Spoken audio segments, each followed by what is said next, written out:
It's always after midnight when the world changes, when normal things feel off, and the air grows heavier for no clear reason.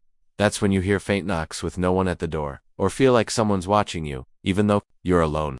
In tonight's video, we dive into 11 true creepy stories that hit different after midnight, real experiences shared by real people, and every single one of them leaves a mark you won't forget. Some are chilling because they're so quiet and subtle. Others will make you double-check your locks before bed, but all of them make one thing clear. After midnight, reality bends in strange ways. From a gas station employee who caught something disturbing on the security camera, to a long-distance truck driver who picked up a hitchhiker that vanished mid-ride, each story creeps in slowly, then clings to you. These aren't ghost stories crafted for entertainment, they're moments that stuck with people long after the clock struck 12. Whether you believe in the paranormal, the unexplained, or just the danger of being in the wrong place at the wrong time, these stories might change how you feel the next time the house goes quiet. But one story stands out from the rest.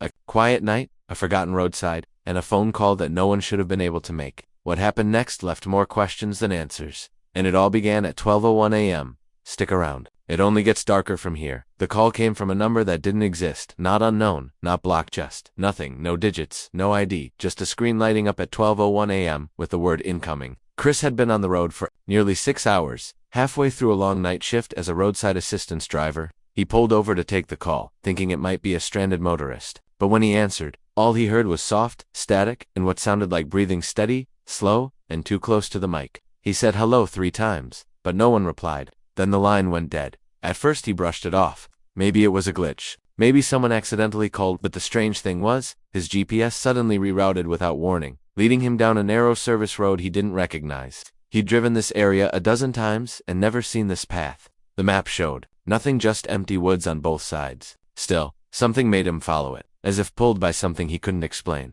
The deeper he drove, the more wrong it all felt. No lights, no signs, just trees pressing in like the world was closing. And then, barely lit by his headlights, he saw an old car pulled off the side, hazard lights flickering like they were dying. Someone was sitting inside, staring straight ahead, not moving. No call had come in about this car, no distress alert, just that one strange phone call. Chris stepped out, flashlight in hand, heart racing.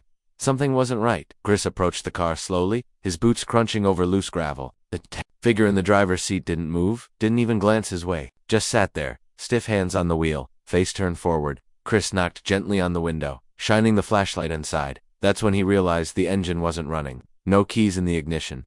Yet the hazard lights blinked steadily, almost too steady, like they weren't draining power at all. He called out, but the driver didn't respond. Something about the stillness made Chris step back. He radioed dispatch, but the signal dropped instantly, just static. When he looked back at the car, the driver's seat was empty. At the same time, 20 miles away, a woman named Marla was locking up her small-town diner for the night. It had been a slow evening, just one customer sat alone for hours, never ordering much, barely speaking.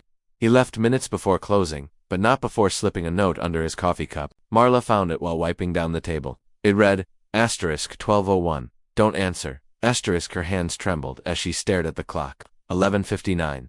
Back on that unmarked road. Chris opened the car door. Empty. Not just no one inside, the seat was cold, like no one had been there at all, but he had seen someone, he was sure. Before he could step back, his flashlight flickered. Then it shut off completely. Everything around him went dark.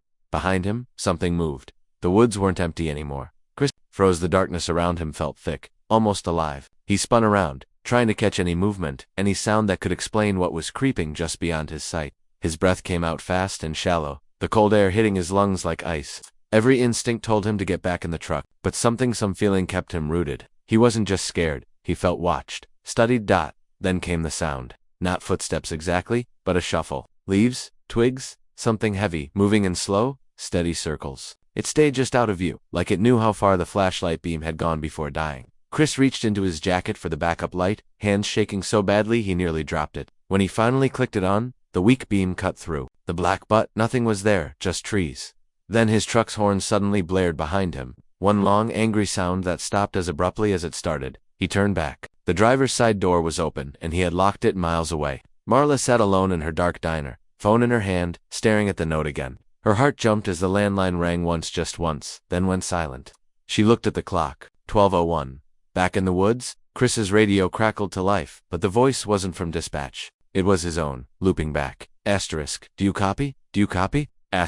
But warped, twisted, like it had been recorded underwater. Then came another voice, one he didn't recognize, whispering his name. Chris stood there, frozen, as his name echoed. From the radio low stretched, like it was being whispered by someone not entirely human. The light in his hand flickered again, then dimmed to a soft pulse, almost like it was syncing with something unseen. He backed away from the truck, eyes darting from tree to tree, feeling the pressure of unseen eyes on him. Then, the voice changed. It wasn't whispering anymore, it was laughing. Soft, deliberate, but layered like. Multiple people were laughing, at once through the same mouth. He yanked the battery from the radio, but the sound kept going. At that same moment, Marla's front windows fogged over, every single one. It hadn't rained, and the air inside was still.